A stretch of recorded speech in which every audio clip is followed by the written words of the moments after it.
2 दिन और हजारों धमाके और ये सब एक बीप से शुरू हुए। कल्पना कीजिए कि क्या आप सिर्फ 1.5 इंच लंबे और 2.5 इंच चौड़े हथियार से अकल्पनीय और अविश्वसनीय नुकसान पहुंचा सकते हैं। दरअसल पिछले 48 घंटे में कुछ ऐसा ही हुआ है जब सीरिया और लेबनान में एक ही समय पर हजारों पेजर्स ने बीप किया और फिर ये बीप एक जोरदार धमाके के साथ खत्म हुआ। कल तक वहां सिर्फ पेजर में धमाके हो रहे थे, लेकिन आज mobile phone, solar system, walkie talkie, biometric machine, लगभग हर तरह के इलेक्ट्रॉनिक उपकरणों में धमाके हुए, जिसमें 6 लोगों की मौत हो गई और सैकड़ों घायल हो गए। इन धमाकों से दक्षिणी लेबनान में कारों में, रिहायशी इमारतों में, दुकानों में भी आग लग गई। 48 घंटों में सैकड़ों धमाके। ये एक नए तरीके का युद्ध है जब वायरलेस कम्युनिकेशन उपकरण ब्लास्ट के लिए इस्तेमाल किए जा रहे हैं। ऐसे धमाके दुनिया में पहले नहीं देखे गए हैं। आखिर ये धमाके हो कैसे रहे हैं, इसके बाद क्या होगा, ये कैसा नया युद्ध है, इसे समझने के लिए आप इन 4 तस्वीरों को ध्यान से देखिए। 19 सेकंड का वीडियो आपको अब हम दिखाते हैं, जो एक मार्केट का वीडियो है। लोग फल और सब्जी खरीदते हुए दिखाई दे रहे हैं। तभी एक बीप की आवाज होती है और फिर जोरदार धमाका, जिसके बाद पूरी मार्केट में भगदड़ मच जाती है। टोपी पहना हुआ एक आदमी आपको फर्श पर गिरा हुआ दिखाई देता है, जो चीख रहा है, दर्द से करा रहा है। इसी आदमी की जेब में, ये जो टोपी वाला आदमी आप देख रहे हैं, इसी की जेब या बैग में जो पेजर रखा हुआ था, उसमें धमाका हुआ, जिसकी चपेट में आकर ये बुरी तरह जख्मी हो गया। अब आपको दिखाते हैं दूसरा वीडियो, जो है तो महज 8 सेकंड का, लेकिन हर सेकंड में दहशत भरी हुई है। ये है एक सुपरमार्केट का काउंटर। आपने भी कभी देखा होगा, जब आप सुपरमार्केट में जाते हैं तो सब खरीदारी करने के बाद अपना बिल बनवाने के लिए आप काउंटर पे जाते हैं। वैसा ही एक काउंटर है और इस वीडियो में 4 लोग दिखाई दे रहे हैं। हिजाब में 2 महिलाएं काउंटर पर बैठी हुई हैं। एक आदमी पीछे कुर्सी पर बैठा है और दूसरा आदमी काउंटर के बगल में खड़ा शायद बिल के पैसे चुका रहा है। तभी अचानक रिंग बजने की आवाज आई और धमाका हो गया। ये विस्फोट कैश काउंटर पर रखे हुए पेजर में ही हुआ और धमाके के बाद बदहवासी में काउंटर पर बैठी दोनों महिलाएं टकरा गईं। जैसे तैसे ये सारे लोग वहां से जान बचाकर भाग गए। लेबनान और सीरिया में ऐसी ही तस्वीरें कल और आज पूरे दिन देखने को मिली। किसी एक या 2 जगह पर ऐसे ब्लास्ट नहीं हुए, कई जगह हुए। मंगलवार यानी कल दोपहर 3:30 से 3:45 बजे का वक्त था, जब लेबनान की राजधानी बेरूत के दाहिए और पूर्वी बेका वैली में पेजर धमाके शुरू हो गए। ये इलाके लेबनानी चरमपंथी संगठन हिजबुल्लाह के गढ़ माने जाते हैं। चश्मदीदों के मुताबिक पेजर धमाके का सिलसिला कल शाम 4:30 बजे तक जारी रहा। धमाके कितने हुए, इसकी पुख्ता जानकारी किसी को अभी तक नहीं है, लेकिन अब तक 3000 पेजर में ब्लास्ट की खबर है। लेबनान और सीरिया में हुए इन पेजर धमाकों में कुल 16 लोगों के मारे जाने की खबर है, जिनमें हिजबुल्लाह के लड़ाके भी शामिल हैं, जबकि घायलों की संख्या 4000 के पार जा चुकी है। इनमें 400 लोगों की हालत गंभीर बताई जा रही है। आज के धमाकों में 6 और लोगों की जान चली गई, जबकि करीब 1500 लोग घायल हुए हैं। अब सवाल ये कि पेजर धमाकों में हाथ किसका है? तो लेबनान सरकार ने इसे सीधे सीधे इजराइल का हमला बताया है, जबकि हिजबुल्लाह ने इन विस्फोटकों को इजराइल से जंग में अब तक का सबसे बड़ा सुरक्षा उल्लंघन करार दिया है। हिजबुल्लाह ने इसके लिए इजराइल को सजा देने की कसम भी खाई है। हालांकि इजराइल खुद इन धमाकों पर पूरी तरह से खामोश है। यह अटैक प्लान कैसे किया गया? उस पेजर पर आखिर मैसेज क्या आया था? न्यूयॉर्क टाइम्स के मुताबिक जब पेजर्स बजे तो उसमें हिजबुल्लाह नेतृत्व का एक मैसेज दिखाई दिया। उसको पढ़ने के लिए जैसे ही लोगों ने पेजर उठाया और तभी उसमें विस्फोट हो गया। परिणाम ये कि लोगों को जो चोटें आई हैं वो बेहद भयावह है। कोई अगर मैसेज पढ़ने के लिए पेजर को अपने चेहरे के पास लाया तो उसका पूरा चेहरा ही उड़ गया। कुछ लोग पेजर को हाथ में पकड़े हुए थे, उनके हथेली में गहरे घाव आए हैं, कईयों की उंगलियां ही उड़ गईं, जबकि कुछ लोग समय रहते इसे अपनी जेब से नहीं निकाल सके और पेजर जेब में रहते ही फट गया। अस्पताल अब चेहरे, आंखों, हाथों और पैरों पर गंभीर चोट लिए लोगों से भरे पड़े। इन्हें इलाज के लिए अस्पतालों में भर्ती कराया गया है। आपके सामने बेरूत के एक अस्पताल का ये वीडियो है। खून से सने घायल लोगों का वीडियो इतना डरावना है कि हम जस का तस उसे दिखा भी नहीं सकते। घायलों में ज्यादातर नौजवान हैं जिन्हें हिजबुल्लाह समर्थक बताया जा रहा है। हालांकि पेजर धमाकों की चपेट में कुछ बच्चे भी आए। एक बच्ची की उसमें मौत भी हो चुकी है। आप में से कई लोग शायद ऐसे होंगे जिन्होंने कभी पेजर इस्तेमाल करना तो दूर शायद देखा भी ना हो, क्योंकि पेजर का इस्तेमाल ज्यादातर देशों में साल 2000 के बाद बंद ही हो गया था। तो ये सवाल अब उठता है कि मोबाइल फोन के जमाने में कोई भी आदमी पेजर लेकर चल ही क्यों रहा था। इसके लिए पहले समझ लीजिए कि पेजर आखिर चीज क्या है। ये जो आप अपने स्क्रीन पर देख रहे हैं, पेजर दिखता कुछ ऐसा है।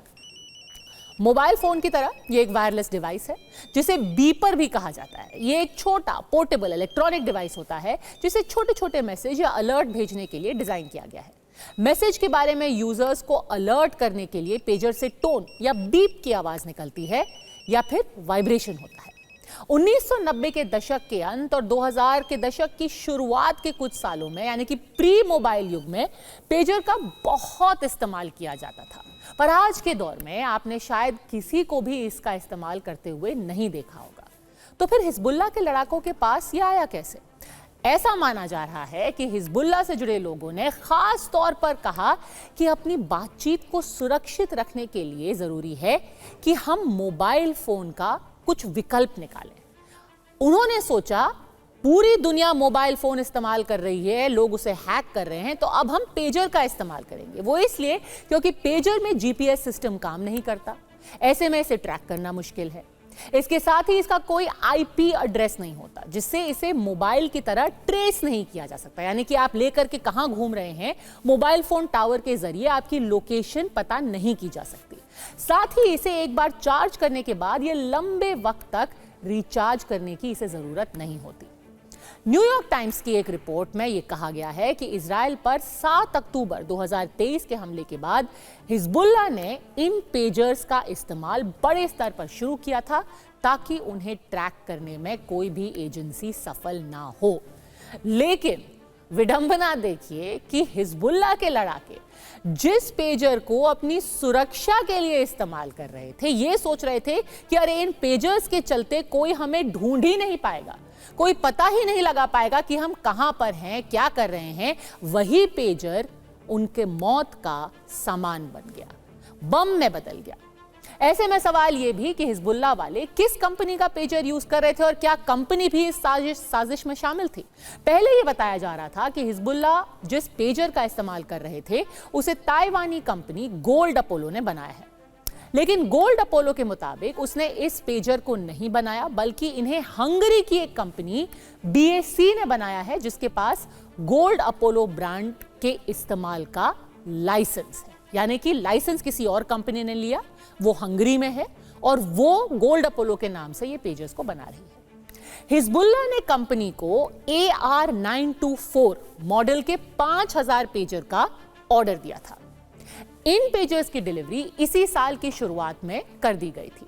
अब एक और सवाल, हिजबुल्लाह के लड़ाके गोल्ड अपोलो ब्रांड के पेजर का ही इस्तेमाल क्यों कर रहे थे? तो ये भी आपको बताते हैं।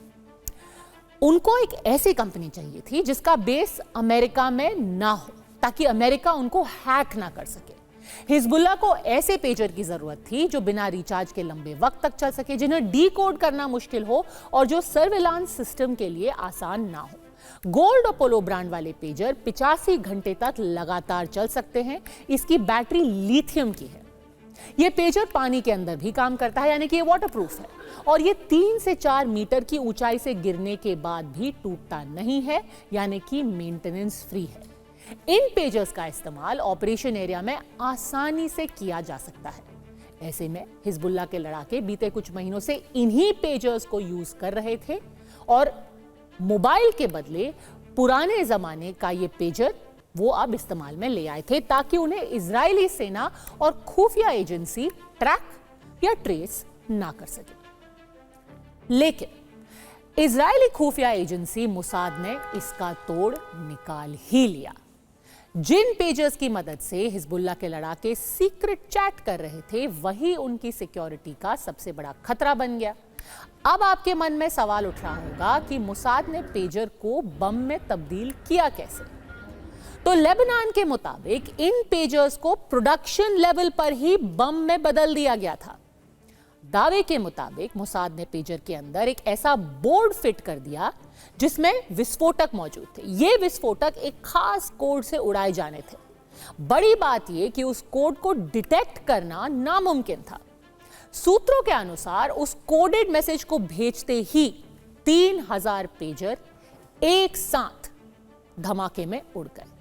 न्यूज एजेंसी रॉयटर्स के मुताबिक हर पेजर में करीब 3 ग्राम का विस्फोटक ठीक बैटरी के बगल में छुपाया गया था, यानी कि उसको ढूंढना नामुमकिन जैसा है। स्काई न्यूज अरबिया के अनुसार मोसाद ने पेजर के अंदर PETN फिट किया था। ये PETN क्या है? ये एक तरीके का विस्फोटक होता है जिसे पेजर की लिथियम बैटरी पर लगाया गया था। पेजर्स में बैटरी का तापमान बढ़ाकर विस्फोट किया गया, यानी कि जैसे ही उस बैटरी का तापमान बढ़ा, जैसे ही मैसेज आया, वैसे ही बीप की आवाज और फिर एक जबरदस्त धमाका। यह प्लानिंग इतनी फूल प्रूफ थी कि हिजबुल्लाह को इसकी भनक तक नहीं लगी और लगातार दूसरे दिन पेजर और बाकी इलेक्ट्रॉनिक उपकरणों में धमाके की सीरीज अभी भी जारी है। महज कुछ ही घंटों पहले एक बार फिर से लेबनान के कई शहरों में एक बार फिर से धमाके हुए और इस बार सिर्फ पेजर में नहीं हुए, मोबाइल फोन में हुए, लैपटॉप में हुए, वॉकी टॉकी में हुए। जरा देखिए कैसे इन धमाकों में किसी का चेहरा पूरी तरह से बेकार हो गया, किसी की आंखें चौपट हो गई तो किसी का हाथ उड़ गया। धमाके में कई लोगों के पैर भी बेकार हो गए। अगर ये घायल लोग हिजबुल्लाह के लड़ाके हैं तो जरा सोचिए, अब ये लड़ाके किस काम के रह गए? एक ही झटके में एक पूरी सेना को, जो हिजबुल्लाह की सेना है, उसको किस तरीके से सिर्फ पेजर के जरिए बेअसर कर दिया गया। पर ब्लास्ट के बाद सबसे ज्यादा सनसनी तब फैली जब पता चला कि कई हिजबुल्लाह के लड़ाके तो मारे ही गए, घायल हुए ही, पर लेबनान में ईरान के राजदूत मुज्तबा अमानी भी इसमें से एक धमाके में घायल हुआ। ईरानी राजदूत की एक आंख पूरी तरीके से बेकार हो गई, जबकि दूसरी आंख में भी घाव बहुत गहरा है। अब आप ये वीडियो देखिए। खून से लथपथ ये ईरान के राजदूत मुज्तबा अमानी का वीडियो है, जिनकी आंखों पर पट्टी बंधी है। ईरान की सेना ने भी माना है कि लेबनान में उनके राजदूत गंभीर रूप से घायल हो गए हैं। उन्हें इलाज के लिए अब तेहरान लाया जा रहा है। ईरानी मीडिया के मुताबिक पेजर फटने से पहले लगभग 10 सेकंड तक बीप करता रहा और जैसे ही उसे देखने के लिए राजदूत ने उठाया, अपने चेहरे के पास ले आए, तभी वो उनके मुंह के करीब फट गया। अब सोचिए कि एक देश का राजदूत वही पेजर लेके चल रहा था जो आतंकवादियों के पास भी है। सवाल ये कि क्या वो इसका इस्तेमाल हिजबुल्लाह के आतंकवादियों के साथ बात करने के लिए कर रहे थे? हिजबुल्लाह के पीछे ईरान का हाथ तो माना ही जाता रहा है। ईरान की सरकार लेबनान के इस चरमपंथी संगठन को पैसे से लेकर हथियार सब कुछ मुहैया कराता है और अब पेजर ब्लास्ट से ये बात साफ हो गई है। इस बात पर मोहर लग गई है कि ईरान और हिजबुल्लाह साथ साथ काम करते हैं। पर इतनी प्लानिंग करके, इतनी स्ट्रैटेजी बनाकर इजराइल सीरिया या लेबनान या हिजबुल्लाह पर हमला आखिर करेगा क्यों? वो इसलिए क्योंकि इजराइल और हमास में 7 अक्टूबर 2023 से गाजा की जंग जारी है। गाजा युद्ध में इजराइल के खिलाफ ईरान के 3 प्रॉक्सी लड़ाके हमले कर रहे हैं। वो है गाजा से हमास, लेबनान से हिजबुल्लाह और यमन से Houthi. Israel, Lebanon, Syria, Jordan और इजिप्ट इन चारों देशों से घिरा हुआ है। गाजा जंग में जॉर्डन और इजिप्ट अमेरिका के साथ है, लेकिन इजराइल हमास युद्ध के विरोध में है। ये दोनों देश गाजा का शांतिपूर्ण समाधान चाहते हैं, जबकि लेबनान और सीरिया ईरान के साथ है, जो फिलिस्तीन और हमास के कट्टर समर्थक है। यानी कि 7 अक्टूबर 2023 से लगातार हिजबुल्लाह लेबनान की धरती से इजराइल पर रॉकेट दाग रहा था, उस पर हमला कर रहा था और एक ही झटके में इजराइल ने बदला ले लिया। अब लेबनान सीरिया में पेजर और वॉकी टॉकी धमाकों के बाद युद्ध के और विनाशक होने की आशंका है। हिजबुल्लाह भी इजराइल को सबक सिखाने की धमकी दे रहा है। ऐसे में क्या वो इजराइल से टक्कर ले भी सकता है, इसे देखना जरूरी है। हिजबुल्लाह चीफ नसरुल्लाह के मुताबिक उनके पास करीब 1 लाख लड़ाके हैं। अमेरिका के अनुसार इस संगठन के पास लड़ाके करीब 43,000 हैं। हिजबुल्लाह के पास करीब 1.5 लाख मिसाइल और रॉकेट है। उनका दावा है कि इस संगठन के पास एंटी टैंक हथियार, anti ship missile, anti aircraft missile और एयर डिफेंस सिस्टम भी है। ईरान हिजबुल्लाह को हथियार, ट्रेनिंग और खुफिया मदद भी लगातार देता आया है। हिजबुल्लाह चीफ नसरुल्लाह कल पेजर ब्लास्ट पर बोलने वाला है। जाहिर है उसके टारगेट पर इजराइल ही रहेगा, जिसने लेबनान में नए धमाकों पर एक भी शब्द नहीं बोला है। लेकिन दुनिया के तमाम विश्लेषक हिजबुल्लाह और लेबनान इसके लिए इजराइल को ही जिम्मेदार ठहरा रहे हैं। दुनिया लेबनान में हमले के एक नए किस्म हथियारों से आश्चर्यचकित है, क्योंकि ये युद्ध का सबसे नया तरीका है। इसमें सैकड़ों टैंक, बम, बंदूक या लड़ाकों की जरूरत ही नहीं है। ये एक ऐसी जंग है जिसे सटीक प्लानिंग के जरिए महज 2.5 इंच के बीपर से ही अंजाम दिया जा सकता है। आपके घर में घुस के दुश्मन आपको मार सकता है। लेकिन इसके साथ ही इस नए युद्ध से कई नैतिक सवाल भी उठते हैं। सबसे बड़ा सवाल तो आम लोगों के जो उपकरण है, अगर उनको हथियार बना दिया जाएगा, इस युद्ध को एक नया रूप दे दिया जाएगा, अगर आगे जाके आपके लैपटॉप, आपके इलेक्ट्रॉनिक्स, आपके कार बम की तरह इस्तेमाल किए जाएंगे, तो सोचिए भविष्य में ये युद्ध क्या रूप ले सकता है।